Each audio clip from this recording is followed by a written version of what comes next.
Magandang araw po sa inyo, mga kababayan.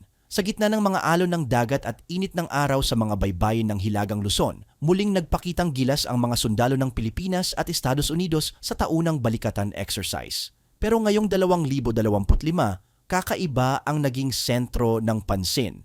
Hindi lang ito tungkol sa lakas ng katawan o disiplina sa lupa. Ang tanong, paano natin mapoprotektahan ang ating dalampasigan kung biglang magkaroon ng pag-atake mula sa dagat?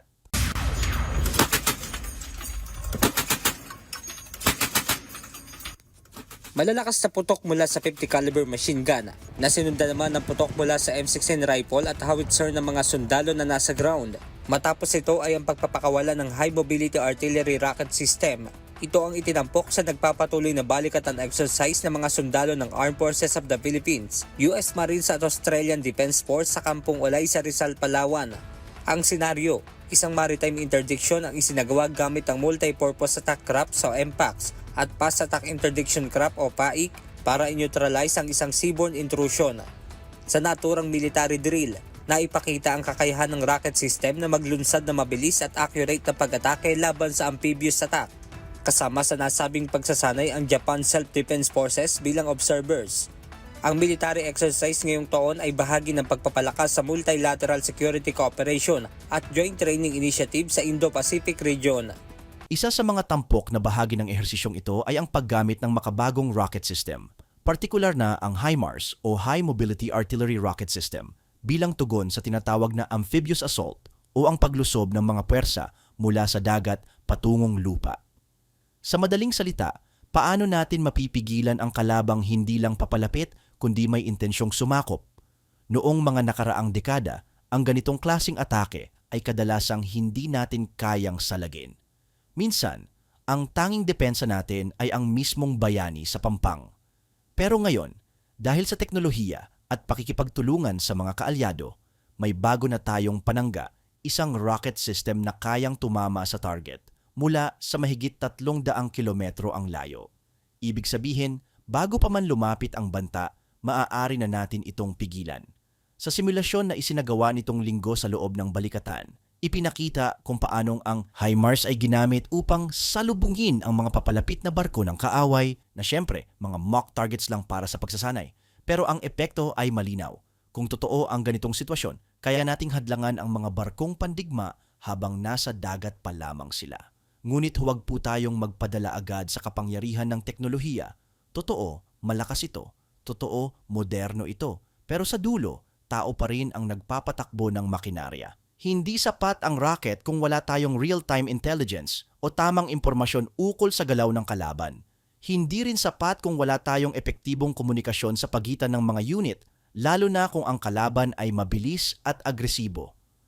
Kaya dito, pumapasok ang tunay na halaga ng balikatan.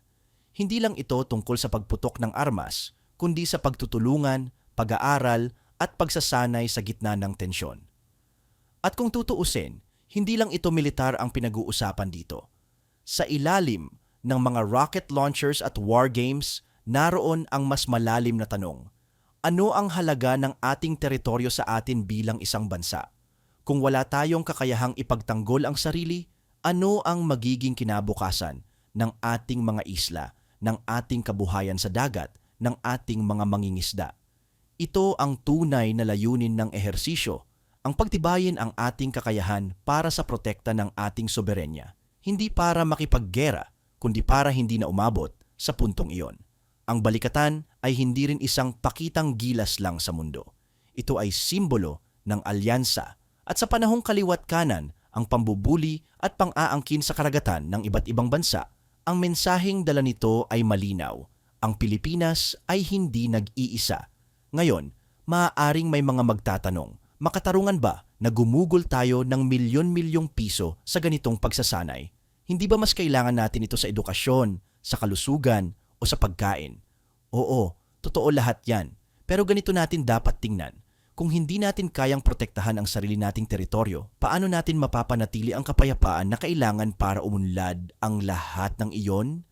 Walang sino man ang gustong makipagdigma. Ngunit sa kasaysayan ng mundo, mapapansin natin, ang mga bansang may kakayahang ipagtanggol ang kanilang sarili, sila ang mas pinapakinggan.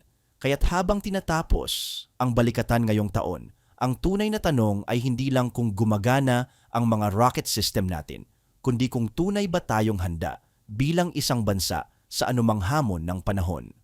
Sa panahong marami ang kumikwestiyon sa ating kakayahan, ang sagot ay hindi sigaw, kundi paghahanda.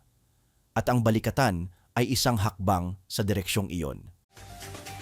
Sa ibang balita naman, sa pagpapatuloy ng Balikatan Exercises 2025, idineploy ng Amerika sa kauna-unahang pagkakataon ang Marine Air Defense Integrated System o MADIS na may kakayahang sumira ng iba't ibang uri ng unmanned aircraft system. Yan ang ulat ni Patrick De Jesus live. Patrick? Ang iba't ibang missile system ang ginamit at ipinakita sa isa sa mga pagsasanay na nakaharap sa West Philippine Sea. Pinalipad mula sa kunwari kalaban sa ere, pinuntirya at pinabagsak ang mga ito ng Stinger missile na pinakawalan mula sa Marine Air Defense Integrated System o MADIS ng US Marines. Nagpaputok rin ito ng ilang rounds ng 30mm chain gun at 7.62 machine gun. Bahagi ito ng senaryo ng coastal defense sa tulong ng Integrated Air and Missile Defense ng Pilipinas at US sa ilalim ng Balikatan Exercises 2025 na isinagawa ngayong linggo sa San Antonio, Zambales. Ito ang unang beses na idineploy sa Pilipinas at ginamit para sa balikatan ng MADIS na isang kagamitan laban sa iba't ibang uri ng drone o unmanned aircraft system. My formation was the first unit in the Marine Corps to receive MADIS. We just received it in December of last year, and we rapidly transitioned to get it out here to support Balk 10. Extremely important that we learn from each other, that we are able to discuss coastal defense strategies, that we as the United States Marines are able to bring our weapon systems here to the Philippines to aid in that coastal defense concept, while at the same time the Filipinos are able to teach us about their own coastal defense concepts and strategies. Ang naging pagsasanay gamit ang Marine Air Defense Integrated System o MADIS ng Amerika ay malaking tulong sa ating mga tropa. Lalo't isa ito sa mga makabagong kagamitan na plano ring bilhin para sa Armed Forces of the Philippines. It's a kinetic counter UAS. We need that to neutralize any threat, specifically drones and other small threats in our airspace and for the air defense. We don't know what threat will happen, so that's why we always train. Naging katuwang din sa pagsasanay ang Spider Air Defense Missile System ng Philippine Air Force. Hindi man ginamit sa live fire, ipinasilip din ang Avenger surface-to-air missile system ng US. Our loadout carries just regular air missiles. We carry the 50 cal M3P for short range capabilities. We're able to shoot on the move, not on the move. We're also able to shoot stationary and away from our truck.